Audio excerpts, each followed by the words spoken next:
All right, so your engine plates, how do you get them bolted up to the engine and get the chassis tab hole, this one right here, perfect with the tab on the frame? Well, you do exactly this right here.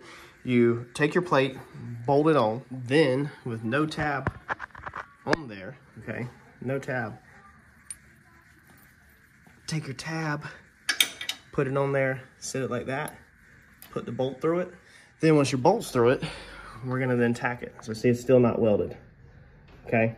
But now we'll come up here from the top, we'll put a pretty good tack on it, then we'll take the plate back off, and then we'll burn the tab in on the face, and then we'll put the plate back on.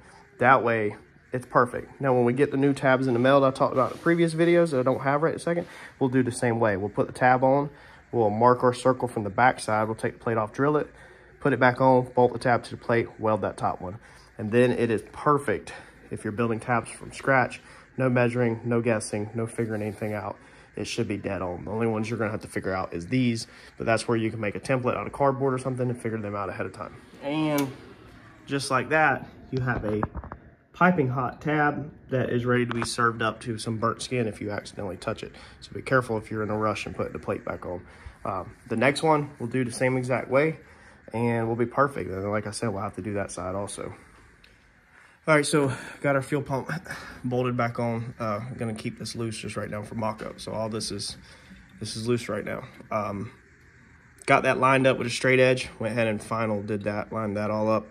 Got the damaged belt. If you remember, we chunked this belt. So it's just got a little bit of fraying on the edge. Got it on just for mock-up also. That way if a spark lands on it or anything when we're welding up the kit or anything, then at least we're not damaging a good belt. We'll probably switch to a good belt right before the car goes back out.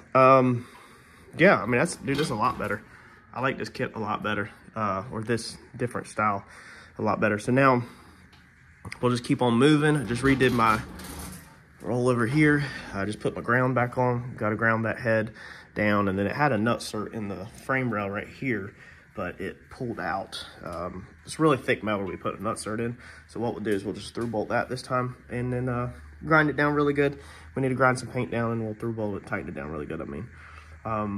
So yeah, I guess I'm going to, I think I'm gonna leave this header off because we really need to figure out the lines for the oil filter housings. Now that we got this on, we know where that piece is gonna be. We pretty much know where our exhaust is gonna be, kind of.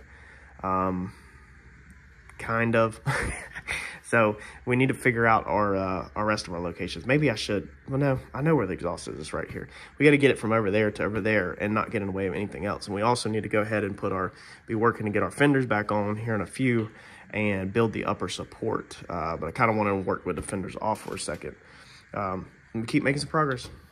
All right, we got this pretty cool piece right here, low profile oil feed. What it does is, if you look right there in the front, it has the piece for it to go into. So it's a low pro oil feed for the T4, T6, 21-10-010 Motion Raceworks.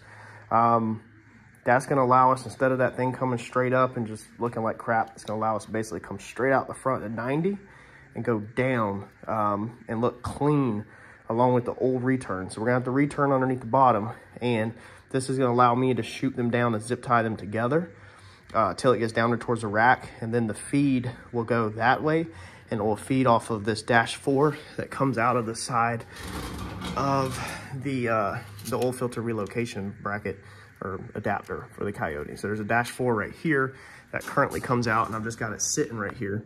But this was our oil pressure sensor. So we're gonna tie our oil pressure sensor in with a T to the oil feed. So it's reading the line that's going to the turbo. So the sensor is staying in the exact same location it was working successfully. It's just now it's gonna get a T on the bottom side and go up there. That's gonna be the type of stuff that we're gonna have to find all these fittings for and order these different fittings to get where it's at. So since it's right there, it will be able to, like I said, come down right there to the rack, come down and hit that T, and it'll be perfect, nice and clean. All right, so I think we're gonna put the clear view right here. Now it still needs to be angled like this. I tacked it. I was just holding it with these clamps, you know, as always. And it's not perfect, but we can bend the tabs whenever we go to final weld it. We're not final welding it right now. We just got some tacks holding it on with these nice brackets, and just got some random bolts. Just hold it on. Just using these lines as mock-up. It's another reason why it's nice to have tons of lines because I can kind of see my 90, and then I can route 2 of them together, and we've done it in the past where we measure it out. Now this one right here, I think how this best bet this one would be a 90. So it would go like that, and that would pretty much put us where we're not really in our shock hat hardly at all. So about like that. If we need to go order like a 120, then we could order that like a 120, and that would really get us back out of there. And it's got a little 4A in the bottom. I'm kind of curious if I could just leave that setup like it is down there with the pressure sensor for the oil, and then just feed my turbo off of the clear view off the bottom, just route a line down. It'd be kind of long, but I think I'm gonna order a really long line, 41-inch kit, I think, that I can branch off, so I might play with that when that comes in. But you can order a 41 or a 48-inch kit to do that. But it's probably gonna be best to just keep it right there on that same thing, and that's what I'm ordering. But it'll be there if we want it. If not, it's a good drain. It's a really good drain just to crack that open and let the clear view drain out. Since it's gonna be at the highest point this time, one thing I struggled with last time is when it was down there, it was always kind of full of motor oil because there was a couple lines that were a little bit higher. It was kind of, you know, level with the engine.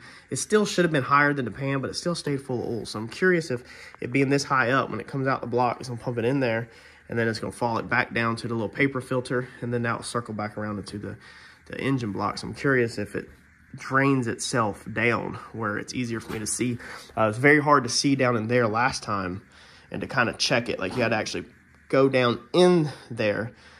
So this time, with it being up top right here at the brake fluid, it's like brake fluid filter, it should be easier for us to hit this little port right here, which I wish was on the other side, but it's right there. Should not be too hard to hit that little port right there and check it, and then also making cleaning it way easier with it being up top versus down low. We could also get a little 90 for this just to make it so it's a little easier to hit it with air. But I think that's going to be the best bet for that. That puts it back here. There's not much we could put back there, so that keeps it more out of the way of the turbo kit and keeps the front end cleaner. Like fuel filters, I got a few of them. We're about to call it quits for tonight, I guess. Order a couple eBay items, and then the next task should give us another bulk. I got a bulk done today, like a large group, and so the next task should also get another large group. I don't know if that's gonna be Sunday night. We're testing with John Sunday. Today is Sunday. Y'all are literally like 3 or 4 days behind, but we'll see what we get done Sunday. But check out what I did get done. So I made a little progress, basically just trying to see what lines I have, what I need to order. So far, I haven't had to order anything, just a turbo kit. That's all I'm gonna have to order is a turbo feed, and I'm about to have to order a fitting that I don't have, but I was able to make use of it. So this comes out of the clear view. This is the oil that comes out of the clear view, pushes the oil down into the MMR paper filter. Can't talk, so we welded, tack welded. We haven't final welded. Tack welded some tabs on down there, and then pushes the oil up out of there. And then that goes around back into the engine block. This is gonna get zip tied nice and neat like this whenever we do the paint. The other line is that steel braiding one. Comes out right there, loops back to here, and then that's what feeds into the clear view. So it comes out of the block into the clear view. I did a whole video on the routing of these filters and everything because the first Coyote, this is my first Coyote, this Coyote, I blew it up on the dyno, starving it for motor oil because I had them lines hooked up long. So if you need to know, make sure you get your lines right on a remote filter setting like this. It's kind of important because I messed up. Make sure you look up my video. You should be able to search Coyote remote oil filter on my channel and find it.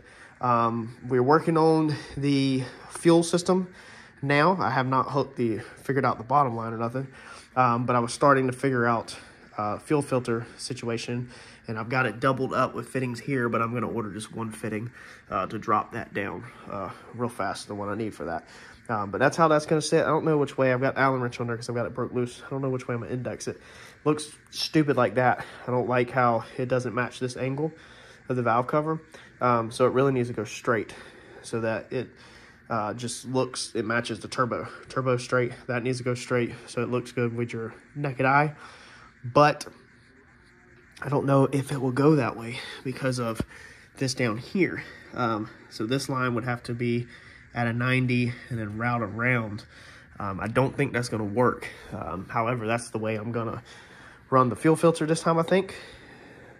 I just don't know yet which way it needs to be clocked. I need to go ahead and lay that hose up through there and see what's gonna work. If I have to make a remote mount for this or something, then I think I'm gonna mount it like right here and build a bracket that comes off of here and here.